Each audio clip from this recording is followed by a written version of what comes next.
Hello friends, welcome to update প্রতিদিন YouTube channel. বন্ধুরা, আবারও একটা নতুন জব নোটিফিকেশনের আপডেট নিয়ে আপনাদের সামনে হাজির হয়েছি। আপনারা অনস্ক্রিন দেখতে পাচ্ছেন যে অফিসিয়াল বিজ্ঞপ্তি প্রকাশিত হয়েছে 28/9/2024 তারিখে, এবং এখানে যে রিক্রুটমেন্টটা হবে সেটা হচ্ছে পশ্চিমবঙ্গের আপনার স্বাস্থ্য বিভাগে স্বাস্থ্যকর্মী। কোথায় হবে? মুর্শিদাবাদ মেডিকেল কলেজ এবং হসপিটালের রিক্রুটমেন্টটা হবে। মনে রাখবেন যে আপনারা পশ্চিমবঙ্গের যে কোনো জেলা থেকে কিন্তু এখানে আবেদনটা করতে পারছেন। তো সমস্ত ডিটেলস আমি এই ভিডিওতে আপনাদের সামনে তুলে ধরবো।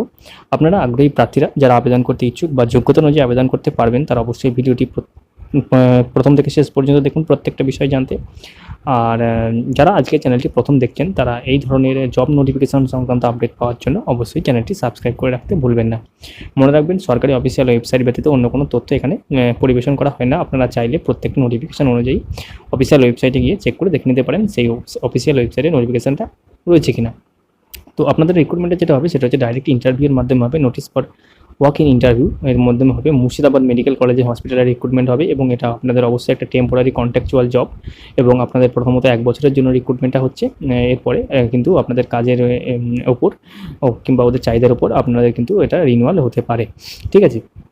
তো আপনাদের যে ডাইরেক্ট ইন্টারভিউ হবে, সেই ডাইরেক্ট ইন্টারভিউর ডেট ওনারা ঠিক করেছেন। সেটা হচ্ছে আপনার 29/10/2024, অর্থাৎ 29 অক্টোবর আপনাদের ইন্টারভিউ হচ্ছে, এবং ইন্টারভিউর ডেট হচ্ছে, সময় হচ্ছে আপনাদের 2:30 থেকে ইন্টারভিউটা হবে। কোথায় হবে?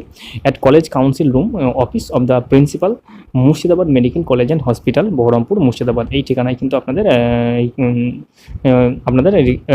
ইন্টারভিউটা হবে। ঠিক আছে? এবং আপনাদের যে reporting time, date and time যেটা, সেই রিপোর্টিং টাইম রিপোর্ট করতে হবে, সেখানে পৌঁছাতে হবে 1টা থেকে কিন্তু আপনাদের পৌঁছাতে হবে, 1টার মধ্যে পৌঁছাতে হবে উইদিন 1 PM 29/10/2024। ঠিক আছে?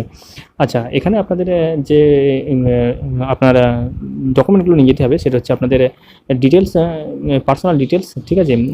সেটা কি? ফটো আইডেন্টি প্রুফ নিয়ে যেতে হবে, অ্যাড্রেস প্রুফ নিয়ে যেতে হবে। আচ্ছা, এডুকেশনাল কোয়ালিফিকেশানের নিয়ে যেতে হবে যা যা চাইবে প্রত্যেকটা পদের জন্য।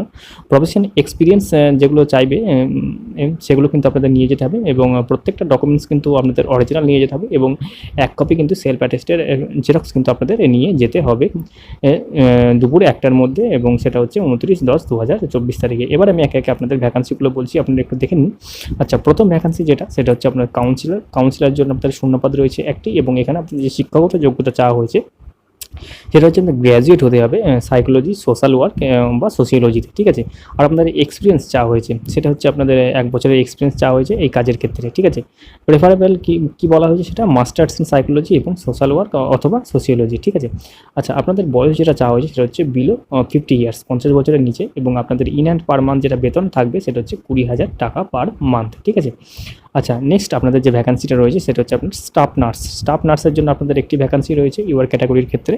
আচ্ছা, এখানে আপনাদের যে শিক্ষাগত যোগ্যতা লাগছে সেটা হচ্ছে ANM, এবং আপনাদের এক্সপিরিয়েন্স চাইছেন 1 বছরের। ঠিক আছে? এই কাজের পদের ক্ষেত্রে, শূন্য পদের ক্ষেত্রে যে দক্ষতা, সেই দক্ষতা কিন্তু 1 বছরের লাগছে। প্রেফারেবল কী করছে, যেটা কী হচ্ছে সেটা হচ্ছে GNM এবং BSc নার্সিং হলে কিন্তু আপনারা অ্যাপ্লাইটা করতে পারছেন। এখানেও বয়স আমাদের ঠিক একই রকমভাবে 50 বছরের নিচে পর্যন্ত আপনারা আবেদন করতে পারছেন। ইন হ্যান্ড বেতন মাস শেষে আপনারা পেয়ে যাবেন 20,000 টাকা পার মান্থ। নেক্সট যে ভ্যাকান্সিটা রয়েছে সেটা হচ্ছে আপনার ডাটা ম্যানেজার, সেখানেও আপনাদের একটি ভ্যাকান্সি রয়েছে, এবং এখানে আপনাদের যে ম্যান্ডেটরি শিক্ষাগত যোগ্যতা সেটা হচ্ছে গ্র্যাজুয়েট হতে হবে যে কোনো শাখায়। সেখানে স্পেসিফিক কিছু বলা নেই, যে কোনো শাখায় গ্র্যাজুয়েট। আপনাদের কম্পিউটার নলেজ কিন্তু আপনাদের থাকতে হবে, এবং এই কাজের ক্ষেত্রে শূন্যপদে যে ডাটা ম্যানেজার যে পদ, সেই শূন্যপদের ক্ষেত্রে কিন্তু যা কাজ, তারা কিন্তু 1 বছরের এক্সপিরিয়েন্স কিন্তু আপনাদের থাকতে হবে, এবং এর থেকে হায়ার এডুকেশন কোয়ালিফিকেশান যদি থাকে সেটাও প্রেফারেবল হচ্ছে। ঠিক আছে? এখানে বয়স চাওয়া হচ্ছে আপনাদের 40 বছরের নিচে। ইন হ্যান্ড পার মান্থ এখানে যেটা বেতন পাওয়া যাবে সেটা হচ্ছে 15,000 টাকা। তো এই ছিল ছোট্ট একটা বিজ্ঞপ্তি, যেখানে পশ্চিমবঙ্গের স্বাস্থ্য বিভাগে আপনাদের রিক্রুটমেন্টটা হবে ওয়াক ইন ইন্টারভিউয়ের মাধ্যমে, কোনো রকম পরীক্ষা হবে না।